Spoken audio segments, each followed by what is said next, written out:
At my brother's wedding, his bride told me I wasn't welcome. So I took back the honeymoon tickets and left. I handed my brother the most expensive gift I'd ever bought anyone, $4,800 for 7 nights in Hawaii, and his new wife looked me dead in the face and said, "We don't want it," so I kept it. Lucas and I grew up with nothing. Dad disappeared before we hit middle school. Mom worked doubles at the diner just to keep the lights on. When he got engaged to Vanessa, I was the first person he called. I cried. I offered to pay for their honeymoon because Lucas deserved something beautiful for once in his life. I booked 7 days at a resort in Maui. Flights, hotel, meals, everything. $4,800, I didn't blink.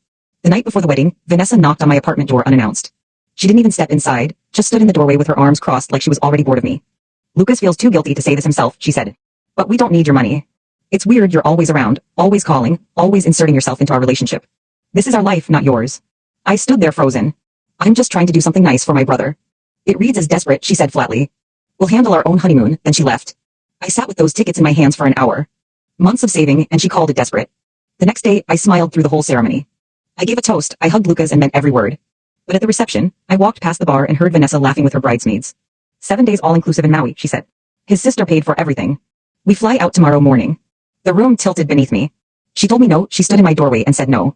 And she was already packed. I found Lucas on the dance floor and pulled him aside. Quietly, calmly, "Vanessa told me last night you didn't want the honeymoon," I said. "That it felt weird. That you didn't need charity from me." He stared. "What? No. We're literally leaving tomorrow." Then she lied to both of us. I reached into my bag, held up the ticket folder, and slid it back into my purse. "So I'm keeping them." I walked out before he could stop me. I went to Maui alone. 7 days of ocean views, room service, and the deepest sleep of my life. Lucas called when I landed back home. Turns out he and Vanessa spent their honeymoon at a roadside motel, outside Delaware.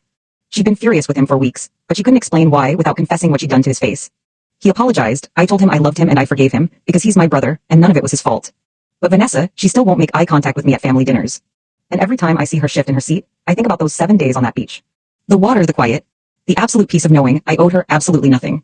Story reads, because some receipts come with an ocean view.